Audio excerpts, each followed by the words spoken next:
So this is a broader view in Xela in Guatemala on the medical mission. Can you guys introduce yourselves? Sure, my name is Randy Archibald. I'm a physician assistant from Salt Lake City, Utah. And I'm Bryann, an ER doctor from Salt Lake City, Utah as well. All right. And you joined this group in Guatemala this week. What have you done roughly this week? Where have you been? It's been interesting.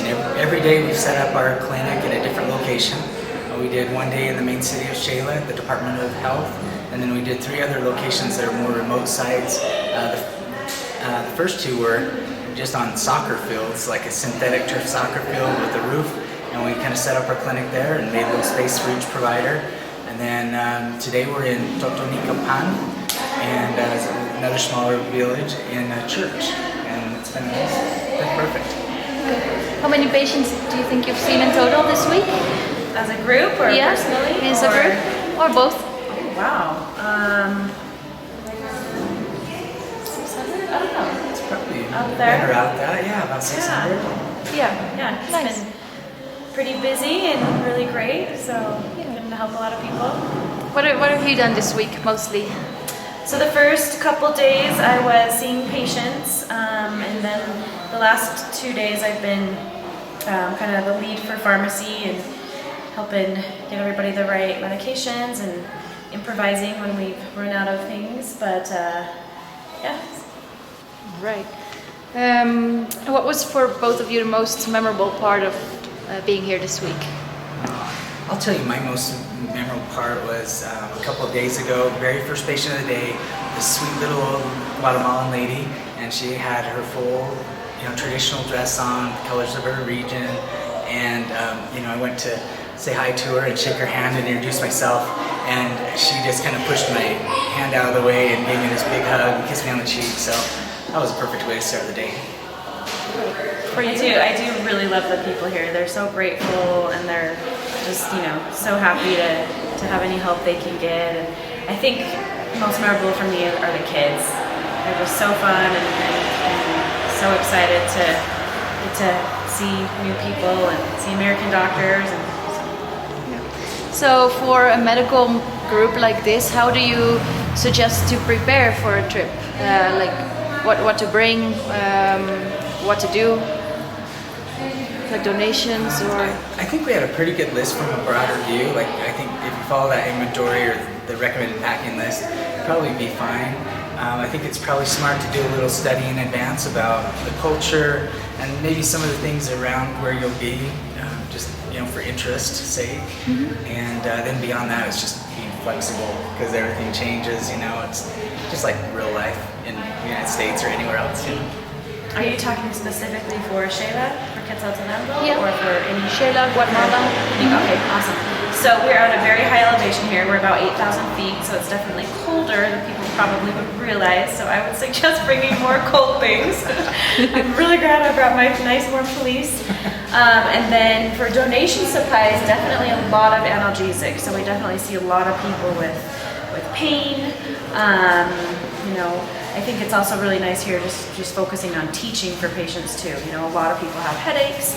Most common cause of headaches is dehydration, so really teaching about water. We see a lot of gastritis here, so you can help teach people about food triggers, and then those types of medications are definitely super needed, as well as the chronic stuff. So yeah, good. So tell me a little bit about your host families. How is that? Oh, it's been interesting. I mean, the thing I think is coolest is the lady of the house where we're staying treats us like we're family.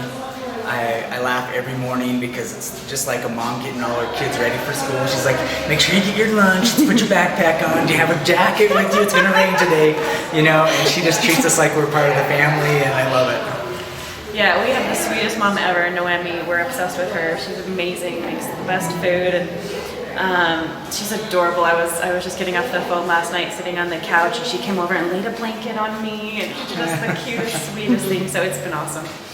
Cool. What was the most impressive thing to see for you, or maybe challenging thing? I mean, there's definitely patients that we see that we're not able to do a ton for, and so that's sometimes frustrating, gallbladder issues or different things like that, where we can still do teaching about avoiding food triggers and stuff, but it is a little frustrating being limited, I guess, with what we can do, but still better than nothing, so it's great. Mine is a little simpler. The one that really stood out to me was a lady that said she hasn't heard out of her ear for 2 or 3 years, and it's been bothering her. And it turns out she just really had wax in the ear, and you know, it took me a little bit to get it out, but you know, after 15 minutes it was removed, and she just felt so grateful. She's like, I know, right? She's like, simple thing, but amazing. and she was, yeah, it was just a big thing for her, you know, and she was so grateful. And she said, can you just write your new name down and I'll pray for you tonight? And I was like, oh, that is the sweetest thing. Sweetest little lady. Yeah, so that was cool. So, what did you do in Xela in your free time? How did you explore the city? Did you like it? Yeah, Xela's great. Super fun, just shopping areas. We went out to eat a couple different times, found a really fun rooftop bar to hang out on. Sounds like tomorrow we're gonna have a little bit more fun exploring.